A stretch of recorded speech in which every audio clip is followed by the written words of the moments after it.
Good. Good morning. My name is Cecil Pendergrass, currently the chairman of the County Commission. I'm here with my colleagues, Commissioner Greenwell, Commissioner Wayne, and Commissioner Hammond, along with our County Manager, Roger DeJourlay. Thank you for joining us. We will be recognizing that Tropical Storm Nicole is not a hurricane, but we are preparing as a county because we know our community is still recovering from Ian. We encourage you to monitor the forecasts, and it can be as it can change. Don't focus on the cone. We all experience some wind and rain. With that, I'd like to turn to the County Manager, Roger DeJourlay. Thank you, Mr. Chair. Good morning, everyone. And forgive me, there's a lot of information here, so I'm going to have to read to you a little bit. So we want to provide this update on Tropical Storm Nicole. We are actively monitoring from the EOC, just as we have been activated since the beginning of the Ian storm. Based on local forecasts, we think Nicole is going to be a Category 1 when it makes landfall on the East Coast sometime on Wednesday or Thursday. Right now, we're anticipating between 2 and 4 inches of rainfall to come from that storm. It's a very large wind field on this tropical storm, so we would expect to see a lot of rain bands come through with 2 to 4 inches of rain. We're cognizant of the fact that a lot of residents are living in damaged properties. Some people are living in tents. Some people are living in homes that still require a lot of repair. And so for that reason, we're opening 2 shelters.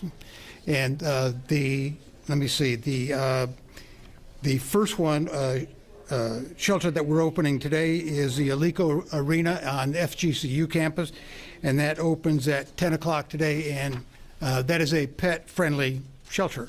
Also, tomorrow at 7 a.m., we'll open another shelter at the North Fort Myers Recreation Center, also a pet-friendly facility. Please don't go to the North Fort Myers Rec Center property today. Today is Elections Day, and that is a polling place, so it will not be available for sheltering until tomorrow morning at 7 a.m. Remember, these are sheltering options. There has been no call for evacuation, nor do we anticipate an evacuation order to come from this tropical storm. It really is for the comfort of residents in those parts of the county, in particular the barrier islands, Fort Myers Beach, Sanibel, and Pine Island, who are living under less than ideal conditions. For people who need help getting to the shelters, we have activated our emergency transportation plan, which involves using our LETRAN, public transportation operation. We'll update our website today, and there'll be 9 locations where people can catch a bus to make their way to a shelter if need be. Anyone who can't find the information, you can simply call United Way 211 line, and those folks will be more than happy to give you the information that you need. We know there are a lot of residents who have participated in the Blue Roof campaign, and so first of all, we're recommending that they make sure that those tarps are secure. But we also know that following one of the storms, I think it was in Louisiana in 2020, 88% of the Blue Roof tarps made it through that storm, through that hurricane, without being torn from the rooftops. So we would anticipate these these tarps to do fairly well, but please make sure that yours is secured. Also, really in an abundance of caution, we'll be closing the disaster recovery centers in Lee County until the storm passes. The ones at Fort Myers Beach and Pine Island will be closed effectively today, and the balance of those will be closed Thursday and Friday. The reopening decisions will come this weekend following the passing of the storm. Please make sure that everyone is monitoring the local meteorologists, the weather channels, to understand when we would expect to begin to feel the effects of this tropical storm. And we are coordinating with our debris hauler, Crowder Gulf, to continue to pick up existing debris until winds reach a sustained velocity of about 25 miles an hour. But they'll make that decision and we will announce it accordingly. But between now and then, we will continue to pick up debris. And for those who are really worried about the debris piles in their yards, know that we're working as rapidly as we can to pick those up. We recommend that residents take photographs before the storm and then after Nicole passes to just document the condition of that pile.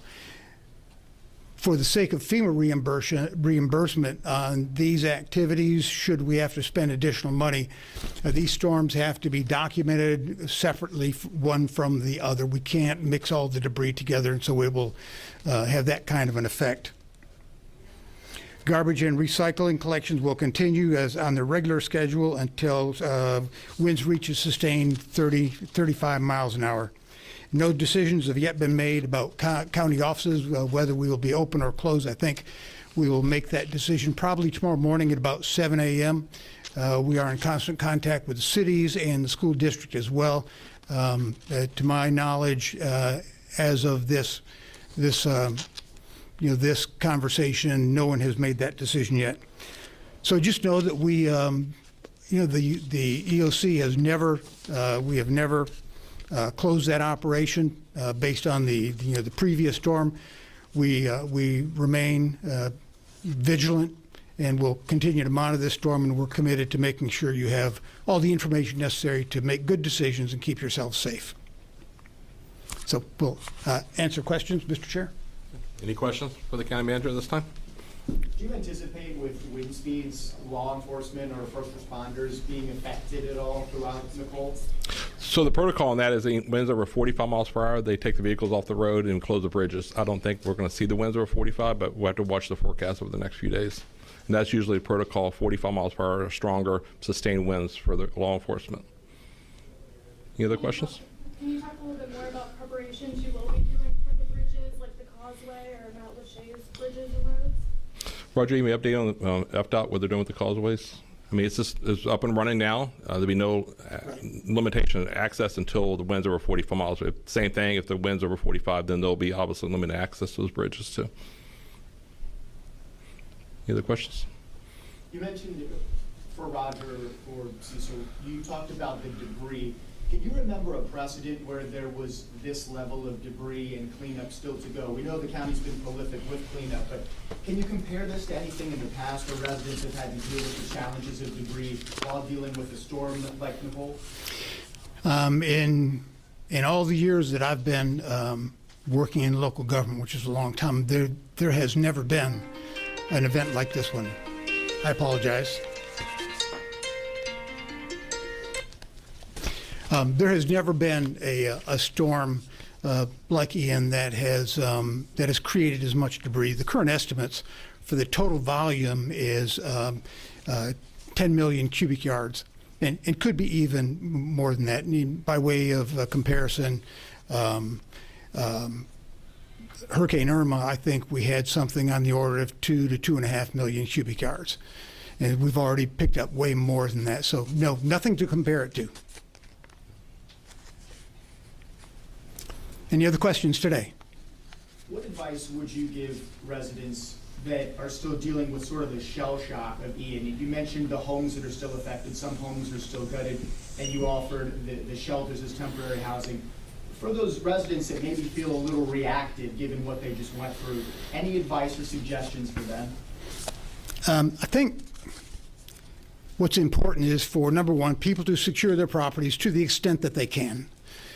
Pick up loose, lawn furniture, and, sort of the standard precautions for any storm that's coming through. But for those who are, to use your term, a little shell-shocked after the passing of Ian, just do what you believe to be in your best interest. If you are uncomfortable staying on your property, by all means, go to one of our shelters until the storm passes. It should be fairly short-lived. We think it's a Wednesday, Thursday event. It is a tropical storm at this moment. I think it's still anticipated to be a Category 1 storm by the time it reaches the East Coast. And traditionally, when a storm makes landfall on the East Coast and travels overland, the storms begin to, the wind speeds begin to decline, and the storm begins to be downgraded by the National Weather Service. So, but if you're uncomfortable, by all means, please come to one of the shelters. Yes, ma'am. And can you please repeat the shelters and their times one more time for me? The shelter that's open right this moment is the Alico Arena on the FGCU campus, and then tomorrow morning at 7 a.m. we'll be at the North Fort Myers Recreation Center. Does the county anticipate any travel being affected by this? Have you interacted with RSW at all, or should people anticipate having difficulty getting in or out of Southwest Florida? We have not yet had that conversation, but would expect to hear from the airport later today. Good. All right, good. Thank you all.